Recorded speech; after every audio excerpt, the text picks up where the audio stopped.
নমস্কাৰ ষ্টুডিঅ'ত মই কন্দৰ প্ৰভুগৈ বিগ ব্ৰেকিং নিউজ দিব বিচাৰিছোঁ। এই মুহূৰ্তত ৰাজ্যত সৰ্ববৃহৎ উচ্ছেদ চলিব। বনাঞ্চলৰ মাটি চৰকাৰী ভূমিত যিসকলে বেদখল কৰি ৰাখিছে তেওঁলোকৰ বিৰুদ্ধে কঠোৰ ব্যৱস্থা গ্ৰহণ কৰিব চৰকাৰ প্ৰশাসনৰ ফালৰ পৰা।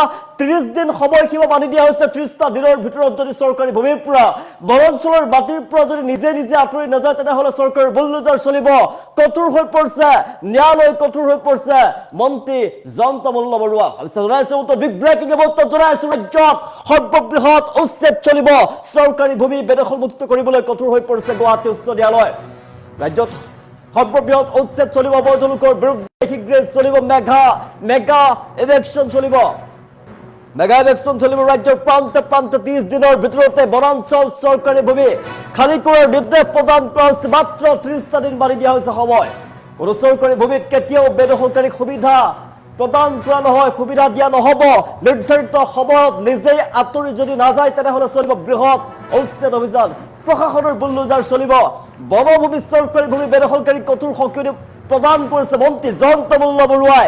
কঠোৰ সকিয়নি প্ৰদান কৰা হৈছে। 30টা দিন বান্ধি দিয়া হৈছে সময়সীমা। 30 দিনৰ ভিতৰত যদি বনাঞ্চলৰ মাটিৰ পৰা চৰকাৰী ভূমিৰ পৰা যদি আঁতৰি যোৱা নহয় তেনেহ'লে বুলডোজাৰ চলিব। বুলডোজাৰে ভাঙি পেলোৱা হ'ব তেওঁলোকৰ বাসগৃহ। অবৈধ বেদখলকাৰীক লৈ কঠোৰ হৈ পৰিছে ৰাজ্য চৰকাৰ। মুখ্যমন্ত্ৰী হিমন্ত বিশ্ব শৰ্মা কঠোৰ হৈ পৰা দেখিবলৈ পোৱা গৈছে আৰু সমান্তৰালভাৱে কঠোৰ হৈ পৰিছে মন্ত্ৰী জয়ন্ত মল্ল বৰুৱা। বনাঞ্চলৰ ভূমিত যিসকলে দীৰ্ঘদিনৰ পৰা বসবাস কৰি আহিছে, চৰকাৰী ভূমিক আগ্ৰাসন কৰিছে, চৰকাৰী ভূমিক আগ্ৰাসন কৰি খেতি বাতি কৰি জীৱন নিৰ্বাহ কৰি আছে, সেই অবৈধ বেদখলকাৰীৰ বিৰুদ্ধে কঠোৰ হৈ পৰিছে চৰকাৰ। নিৰ্ধাৰিত সময়ৰ ভিতৰত আঁতৰি নগলে চলিব বৃহৎ উচ্ছেদ অভিযান। 30টা দিন সময়সীমা বান্ধি দিয়া হৈছে। বনভূমি চৰকাৰী ভূমি বেদখলকাৰীক কঠোৰ সকিয়নি প্ৰদান কৰিছে মন্ত্ৰী জয়ন্ত মল্ল বৰুৱাই। চৰকাৰী ভূমি বেদখলমুক্ত কৰিবলৈ কঠোৰ হৈ পৰিছে গুৱাহাটী উচ্চ ন্যায়ালয়। মেগা ইভেকশ্যন চলিব।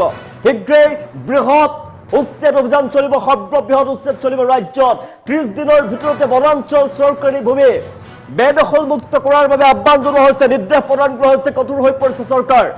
নিৰ্ধাৰিত সময়ত যদি আঁতৰি নাযায় তেনেহ'লে চলিব বৃহৎ উচ্ছেদ। প্ৰশাসনৰ বুলডোজাৰ চলিব।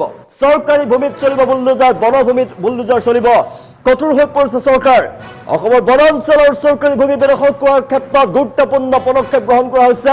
কঠোৰ হৈ পৰিছে মুখ্যমন্ত্ৰী হিমন্ত বিশ্ব শৰ্মাৰ চৰকাৰখন। যিসকলে বনাঞ্চলত অবৈধভাৱে বসতি স্থাপন কৰি আছে, দখল কৰি আছে, তেওঁলোকৰ বিৰুদ্ধে কঠোৰ স্থিতি গ্ৰহণ কৰিছে হিমন্ত চৰকাৰে। আদালতে সংশ্লিষ্ট বিভাগসমূহক বেদখলকাৰীৰ বিৰুদ্ধে ব্যৱস্থা গ্ৰহণ কৰিবলৈ নিৰ্দেশ প্ৰদান কৰিছে। লগতে চৰকাৰী সম্পত্তি সংৰক্ষণৰ ওপৰত বিশেষ গুৰুত্ব আৰোপ কৰিছে। আদালতৰ নিৰ্দেশ অনুসৰি বনভূমি, ৰাজহ বিভাগৰ ভূমি, অন্যান্য চৰকাৰী ভূমিত অবৈধভাৱে দখল কৰি থকা লোকসকলক নিৰ্ধাৰিত সময়সীমাৰ ভিতৰত নিজ ইচ্ছাৰে স্থান ত্যাগ কৰিবলৈ কোৱা হৈছে। বহু ক্ষেত্ৰত তেওঁলোকক কোৱা হৈছে 30টা দিন বান্ধি দিয়া হৈছে। ভূমি খালী কৰাৰ নিৰ্দেশ প্ৰদান কৰা হৈছে।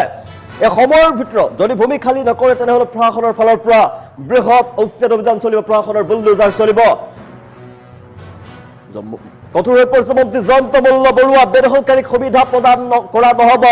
চৰকাৰী ভূমিত বেদখলকাৰীক সুবিধা প্ৰদান কৰা নহ'ব। চৰকাৰৰ নীতি অনুসৰি বনাঞ্চল সংৰক্ষিত এলেকা আৰু অন্যান্য যি চৰকাৰী ভূমি আছে, ভূমি সংৰক্ষণ কৰাত অগ্ৰাধিকাৰ লাভ কৰি সংৰক্ষণ কৰা হ'ব। অবৈধ দখলকাৰীক নিৰ্ধাৰিত সময়ৰ ভিতৰতে আঁতৰি যাবলৈ সকিয়নি প্ৰদান কৰিছে মন্ত্ৰী জয়ন্ত মল্ল বৰুৱাই। বহু বছৰৰ পৰা বিভিন্ন স্থানত বনভূমি, চৰকাৰী ভূমি অবৈধভাৱে দখল কৰি ৰখা হৈছে আৰু এনে দখলৰ ফলতে পৰিৱেশৰ ক্ষতি হৈছে। বনাঞ্চল সংকুচন হৈ পৰিছে। চৰকাৰী উন্নয়নমূলক প্ৰকল্প ৰূপায়ণত বাধাৰ সৃষ্টি হৈছে। সেয়েহে সমস্যাৰ স্থায়ী সমাধানৰ বাবে চৰকাৰে কঠোৰ পদক্ষেপ গ্ৰহণ কৰিছে। বিভিন্ন জিলাত বেদখলমুক্ত কৰাৰ বাবে ইতিমধ্যে প্ৰস্তুতি আৰম্ভ হৈছে। যিকোনো সময়তে বৃহৎ উচ্ছেদ অভিযান চলিব। ৰাজহ, বন আৰু আৰক্ষী বিভাগৰ সমন্বয়ত বৃহৎ মেগা উচ্ছেদ চলিব। মেগা উচ্ছেদ অভিযান চলিব ৰাজ্যৰ প্ৰান্তে প্ৰান্তে। চৰকাৰী ভূমি আৰু বনাঞ্চলৰ ভূমি বেদখলমুক্ত কৰা হ'ব। ৰাজ্যৰ প্ৰান্তে প্ৰান্তে সৰ্ববৃহৎ উচ্ছেদ চলিব। মেগা ইভেকশ্যন হ'ব। মেগা উচ্ছেদ চলিব ৰাজ্যৰ প্ৰান্তে প্ৰান্তে। সময়সীমা বান্ধি দিয়া হৈছে। যদি নিৰ্ধাৰিত সময়ৰ ভিতৰত আঁতৰি যোৱা নহয় তেনেহ'লে চৰকাৰৰ ফালৰ পৰা, প্ৰশাসনৰ ফালৰ পৰা বৃহৎ একশ্যন আৰম্ভ কৰা হ'ব। যদি চৰকাৰী ভূমিত অৱস্থান অব্যাহত ৰাখে তেনেহ'লে আইনী ব্যৱস্থা গ্ৰহণ কৰা হ'ব আৰু বলপূৰ্বকভাৱে উচ্ছেদ অভিযান চলোৱা হ'ব। হাৰি যাব নোৱাৰিব বেদখলকাৰী। কঠোৰ হৈ পৰিছে হিমন্ত বিশ্ব শৰ্মাৰ চৰকাৰ। স্পষ্ট কৰি দিয়া হৈছে চৰকাৰৰ ফালৰ পৰা চৰকাৰী ভূমি বনাঞ্চলৰ সংৰক্ষিত এলেকা কোনো পৰিস্থিতিতে অবৈধ দখলৰ বাবে ব্যৱহাৰ কৰিবলৈ দিয়া নহ'ব। লোকসকলক নিৰ্ধাৰিত সময়সীমাৰ ভিতৰত নিজৰ ইচ্ছামতে ভূমি খালী কৰি আইনী জটিলতাৰ পৰা বাচি থাকিবলৈ আহ্বান জনোৱা হৈছে, নিৰ্দেশ প্ৰদান কৰা হৈছে কঠোৰভাৱে। চৰকাৰী সম্পত্তি সুৰক্ষা আৰু বনাঞ্চল সংৰক্ষণৰ ক্ষেত্ৰত গুৰুত্বপূৰ্ণ পদক্ষেপ বুলি অভিহিত কৰিছে এতিয়া ৰাজ্যৰ জনতাই। খিলঞ্জীয়া জনতাই আগন্তুক দিনত উচ্ছেদ অভিযান অধিক তীব্ৰ হোৱাৰ সম্ভাৱনা আছে। ৰাজ্যৰ বিভিন্ন প্ৰান্তত যিকোনো মুহূৰ্ততে উচ্ছেদ অভিযান চলিব, বৃহৎ উচ্ছেদ চলিব। ৰাজ্যত সৰ্ববৃহৎ উচ্ছেদৰ বাবে সাজু হৈ পৰিছে চৰকাৰ প্ৰশাসন। ন্যায়ালয়ৰ ফালৰ পৰা নিৰ্দেশ প্ৰদান কৰা হৈছে, 30টা দিন সময়সীমা বান্ধি দিয়া হৈছে। 30 দিনৰ ভিতৰত যদিও আঁতৰি যোৱা নহয় চৰকাৰী ভূমি বনাঞ্চলৰ ভূমি যদি খালী কৰি নিদিয়ে বেদখলকাৰীয়ে, তেনেহ'লে তেওঁলোকৰ বিৰুদ্ধে কঠোৰ একশ্যন আৰম্ভ কৰিব। ইতিমধ্যে 55 লাখ বিঘা ভূমি চৰকাৰী ভূমি বনাঞ্চলৰ ভূমি ভূচৰণীয়া পথাৰ ইতিমধ্যে বেদখলকাৰীৰ কবলত আছে। 55 লাখ বিঘা ভূমি, তাৰে 1.5 লাখ বিঘা ভূমি ইতিমধ্যে ডক্টৰ হিমন্ত বিশ্ব শৰ্মাৰ চৰকাৰখনে উচ্ছেদ কৰিবলৈ সক্ষম হৈছে আৰু পুনৰ বেদখল মুক্ত কৰা হ'ব। যি চৰকাৰী ভূমি বনভূমিত ভূচৰণীয়া পথাৰত খিলঞ্জীয়াৰ ভূমিত যোনে আগ্ৰাসন কৰিছে, অবৈধভাৱে বেদখল কৰি হাজাৰ হাজাৰ মানুহে, লাখ লাখ মানুহে বসবাস কৰি আছে।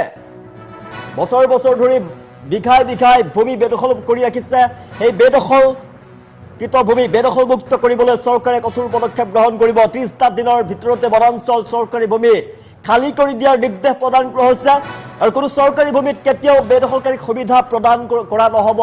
নিৰ্ধাৰিত সময়ত যদি নিজেই আঁতৰি নাযায় তেনেহ'লে বৃহৎ অভিযান চলিব।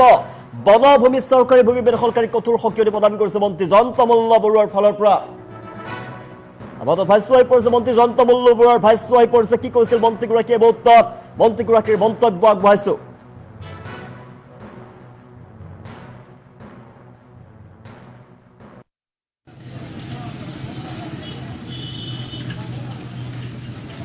নিশ্চয়কৈ মহামান্য আদালতৰ এই ধৰণৰ নিৰ্দেশনাই আমাক উৎসাহিত কৰে, কাম কৰিবলৈ সুবিধা দিয়ে। উচ্চ ন্যায়ালয়ৰ মহামান্য আদালতক ধন্যবাদ জ্ঞাপন কৰিম যে তেখেতসকলে আমাক অসমৰ ৰাইজে যি বিচাৰি আছিল সেই ধৰণৰ এটা পৰিৱেশ সৃষ্টি কৰাত সহায় কৰিছে। আৰু আমি প্ৰথমতেও কৈছোঁ যে আমি কেতিয়াও বেদখলকাৰীক সুবিধা নিদিওঁ। বেদখল মুক্ত কৰাটো আমাৰ চৰকাৰৰ লক্ষ্য আৰু সেই দিশেৰে আমি কাম কৰি যাম। এই গোটেই ব্যৱস্থাটো ক্ৰমাগতভাৱে হৈ গৈ থাকিব আৰু আমাৰ লক্ষ্য হ'ল যে বনাঞ্চল বৃদ্ধি হ'ব লাগিব, বেদখল মুক্ত হ'ব লাগিব। এই কথাবিলাক আমাৰ লক্ষ্য আৰু ঠিক তেনেদৰে অসমৰ বন বিভাগৰ ৰাজহ বৃদ্ধি হ'ব লাগিব। এই গোটেই ব্যৱস্থাটোত আমি কেনেকৈ কাম কৰিব পাৰোঁ আগন্তুক দিনত পৰিকল্পনা আমি আৰম্ভ কৰিম। এতিয়া বহুত ডাঙৰ পৰিকল্পনাৰ কথা নাই, মাত্ৰ এইটোৱে ঠিক যে মুখ্যমন্ত্ৰী ডাঙৰীয়াই বিত্ত, বন বা খনি ইত্যাদি এনেকুৱা অত্যন্ত গুৰুত্বপূৰ্ণ যিবিলাকে ৰাজ্যখনৰ ৰাজহ বৃদ্ধি কৰে, গতিকে ৰাজহৰ এনেকুৱা কেইবাটাও দায়িত্ব দিছে। গতিকে মই চেষ্টা কৰিম যে অসমৰ ৰাজহ কেনেকৈ বৃদ্ধি কৰিব পাৰি আৰু যাৰ জৰিয়তে অসমখনক আমি প্ৰগতিৰ পথত আগবঢ়াই নিব পাৰোঁ। নিশ্চয়কৈ মহামান্য আদালতৰ এই ধৰণৰ নিৰ্দেশনাই আমাক উৎসাহিত কৰে, কাম কৰিবলৈ সুবিধা দিয়ে। উচ্চ ন্যায়ালয়ৰ মহামান্য আদালতক ধন্যবাদ জ্ঞাপন কৰিম যে তেখেতসকলে আমাক অসমৰ ৰাইজে যি বিচাৰি আছিল সেই ধৰণৰ এটা পৰিৱেশ সৃষ্টি কৰাত সহায় কৰিছে। আৰু আমি প্ৰথমতেও কৈছোঁ যে আমি কেতিয়াও বেদখলকাৰীক সুবিধা নিদিওঁ। বেদখল মুক্ত কৰাটো আমাৰ চৰকাৰৰ লক্ষ্য আৰু সেই দিশেৰে আমি কাম কৰি যাম। এই গোটেই ব্যৱস্থাটো ক্ৰমাগতভাৱে হৈ গৈ থাকিব আৰু আমাৰ লক্ষ্য হ'ল যে বনাঞ্চল বৃদ্ধি হ'ব লাগিব, বেদখল মুক্ত হ'ব লাগিব। এই কথাবিলাক আমাৰ লক্ষ্য আৰু ঠিক তেনেদৰে অসমৰ বন বিভাগৰ ৰাজহ বৃদ্ধি হ'ব লাগিব। এই গোটেই ব্যৱস্থাটোত আমি কেনেকৈ কাম কৰিব পাৰোঁ আগন্তুক দিনত পৰিকল্পনা আমি আৰম্ভ কৰিম। এতিয়া বহুত ডাঙৰ পৰিকল্পনাৰ কথা নাই, মাত্ৰ এইটোৱে ঠিক যে মুখ্যমন্ত্ৰী ডাঙৰীয়াই বিত্ত, বন বা খনি ইত্যাদি এনেকুৱা অত্যন্ত গুৰুত্বপূৰ্ণ যিবিলাকে ৰাজ্যখনৰ ৰাজহ বৃদ্ধি কৰে, গতিকে ৰাজহৰ এনেকুৱা কেইবাটাও দায়িত্ব দিছে।